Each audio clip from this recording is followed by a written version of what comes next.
Hey, welcome back to the Healthy Living Scottsdale podcast. I'm your host, Coach Zach. I'm here with Coach Kelsey and Coach Jolie. And today we are talking about when to push and when to pause.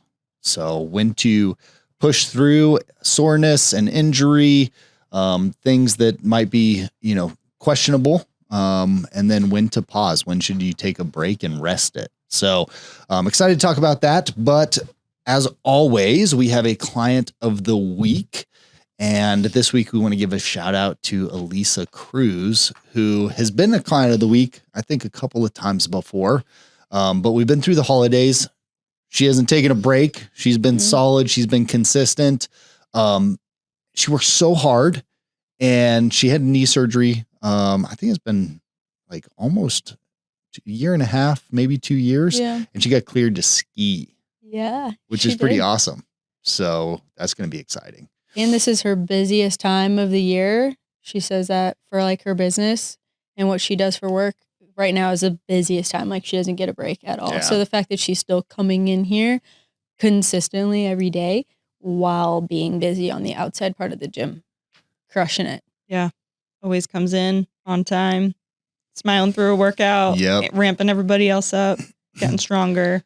And even though she's like busy and has a lot going on, it never feels like rush to get in, rush to get out. When she's here and she's focused and she works really, really hard. And then who knows when she leaves here, but that's really cool because this is kind of like her reprieve from her day. And that's our mission at Legacy is to be the best part of our clients' day every day. So if they can come in and take a little break and zone out and get some work in, take care of themselves, pretty awesome. So yeah, shout out to Elisa.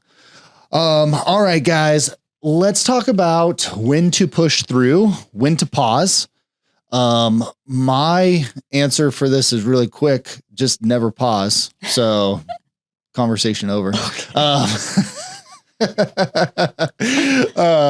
No, I think that there's definitely this tendency among most people to pause when they should continue to push.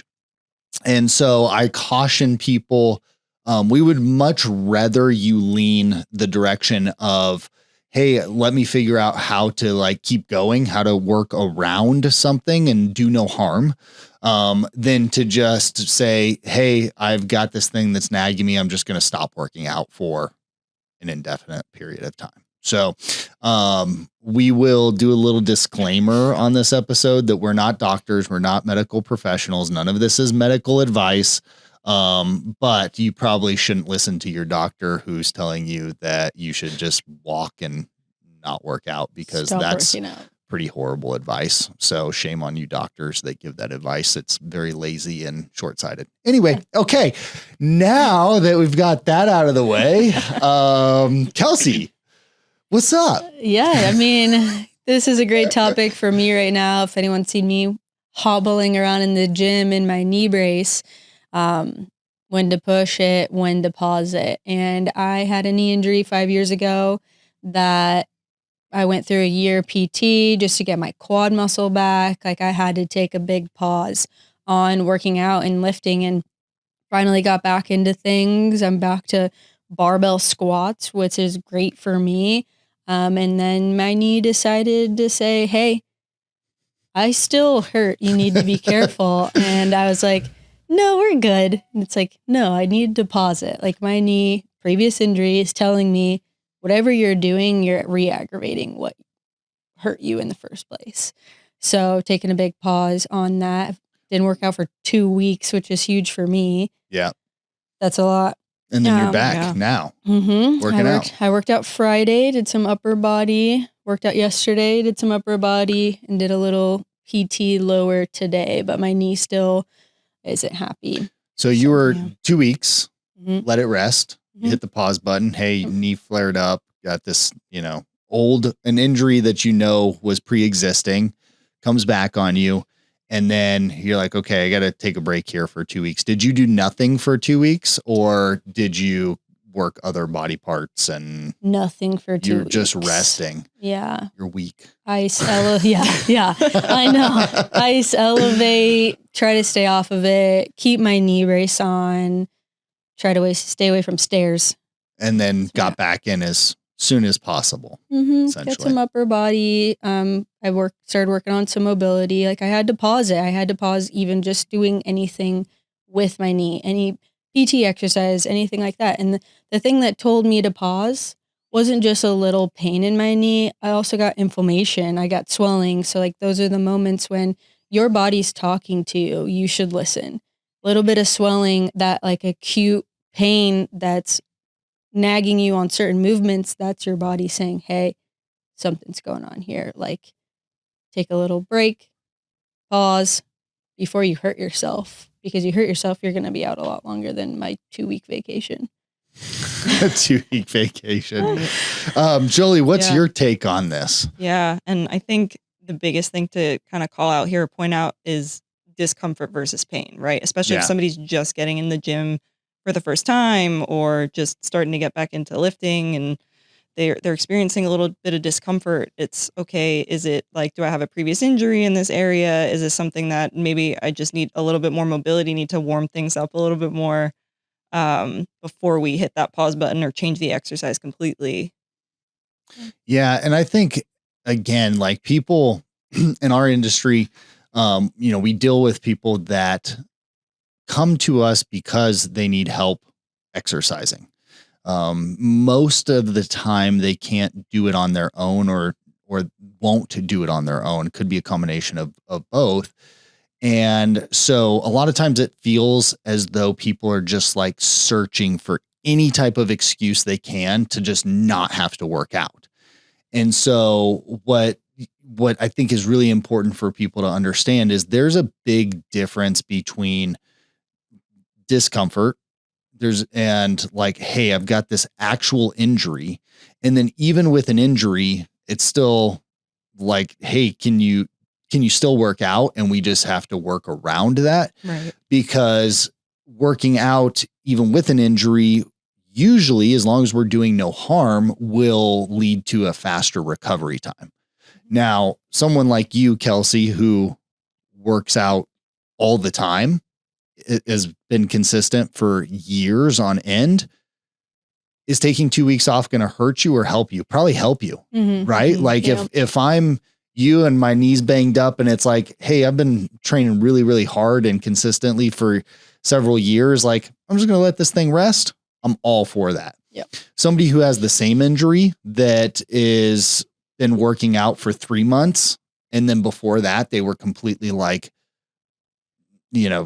pretty sedentary and not working out. I'm like, hey, the worst thing that you can do right now is take 2 weeks off, because coming back from that is going to be really, really hard. So why don't you sit in a chair and we'll do overhead presses and curls and any other exercise. You can lay on the floor and we'll do sit-ups and things that that aren't going to hurt your knee at all. So that you keep that momentum going. And so very rarely do I think that there's an injury that takes place where we can't train the body. And there's also this thing called cross symmetry phenomenon, which, it is pretty cool. There's lots of research and been scientific studies on this, where if you have let's say you tear your rotator cuff in your right shoulder.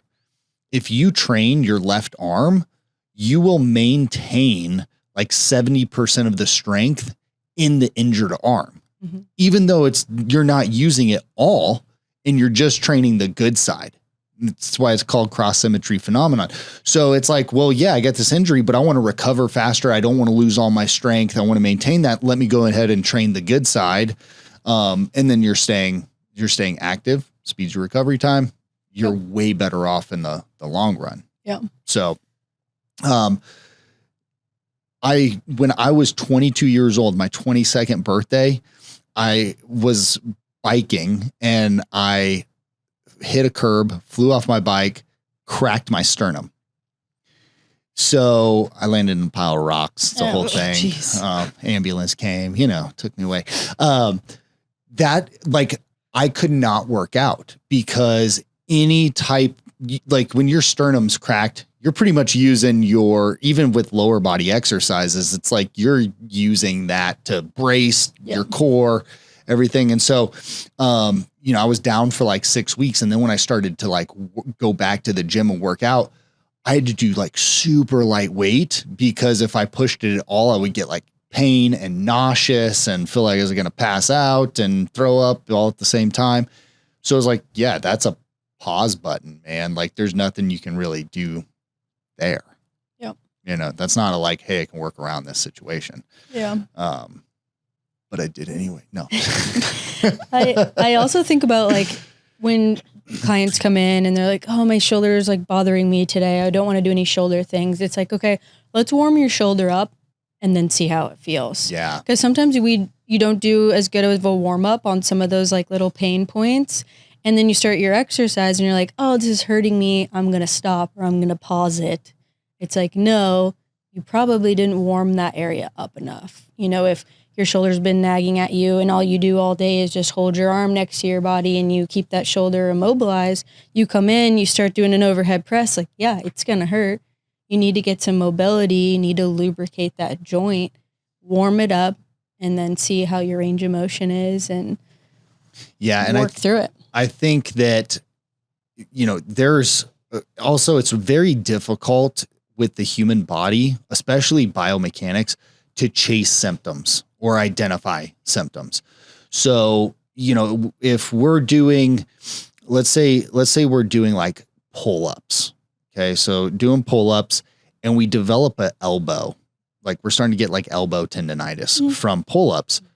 Well, most likely that's coming from like our shoulder blades. Our scapula is not moving correctly. We're not engaging it correctly. And so our elbow is then taking the brunt of that.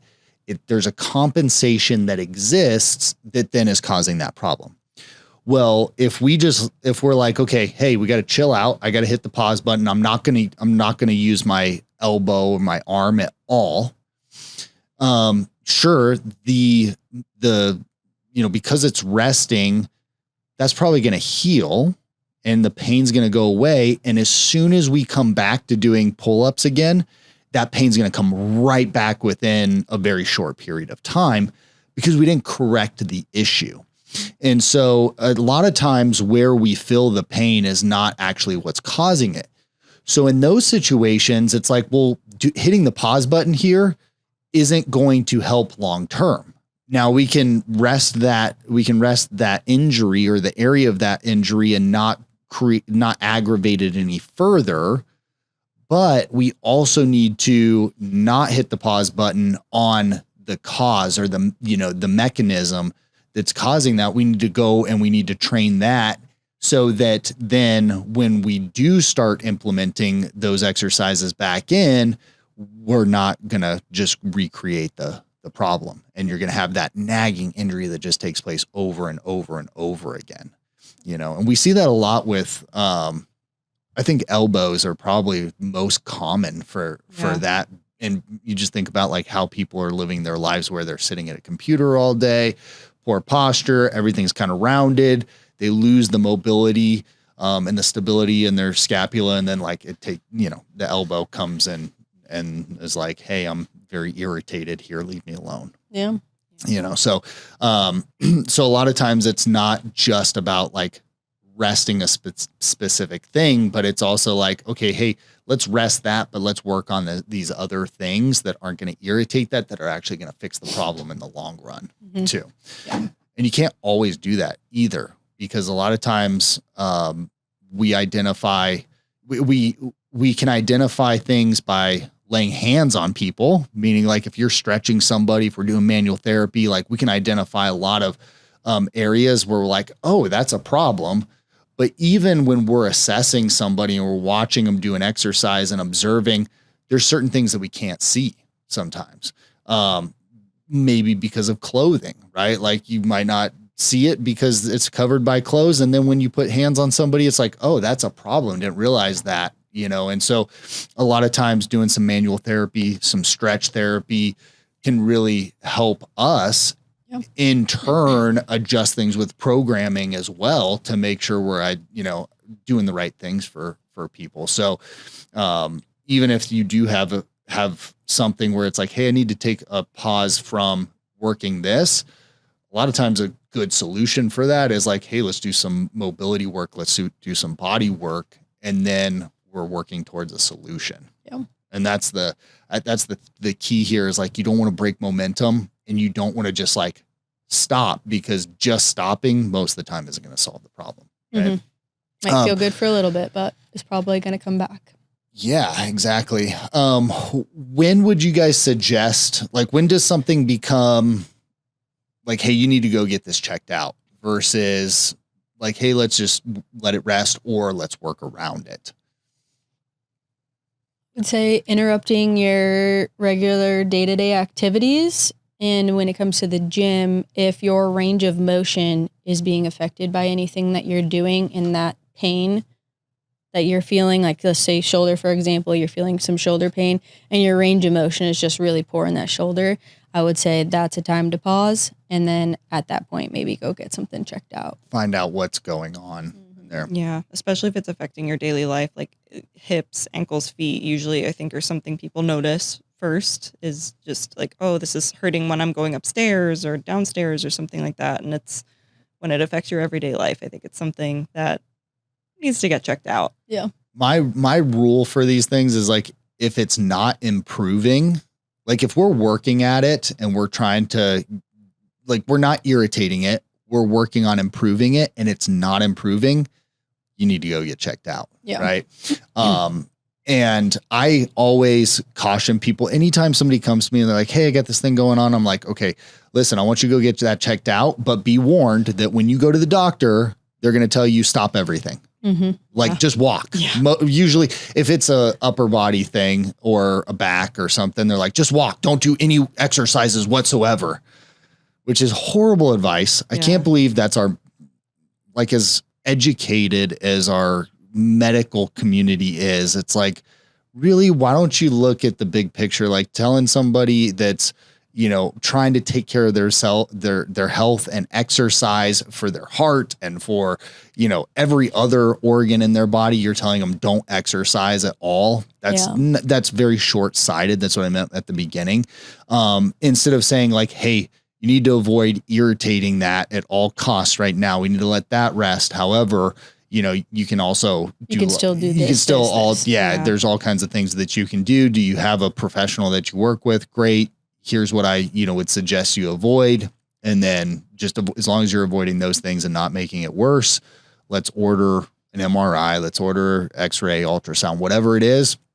And then, keep doing your thing. And then once we know what it is, then we can kind of decide from there what to do about it. Yeah. So that's always my caution for everybody before you go to the doctor. Just go with the right frame of mind, because very few doctors, it's just an easy answer for them to just be like, don't do anything, because you came to them with one specific issue. For us, it's like, we're trying to help improve your health. We're not looking at just one isolated thing. It's more holistic. Right. So, okay. Anything else? I don't think so.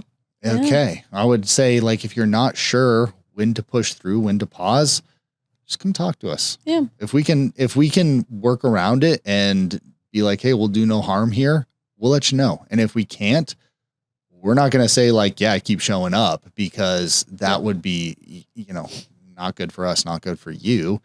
And that's not what we're here for. We're here to help you. So if you're just not sure, come and talk to us, but don't just give up, right? Don't just like stop and lose all the progress that you've worked so hard towards. Yeah. So, all right, guys, that's all we got. We'll be back next week with more great stuff. Thank you so much for listening to the Healthy Living Scottsdale podcast. Do you have a question that you'd like for us to answer live on the podcast? If so, all you need to do is head over to the Apple Podcast app on your iPhone and do 3 simple things. First, leave us a rating and review telling me what you think of the podcast. In that review, ask anything you want related to health, fitness, or nutrition. And if you want a shout out, leave us your Instagram handle or name. That's all you have to do. Then listen to hear your questions answered live on the next Q&A episode.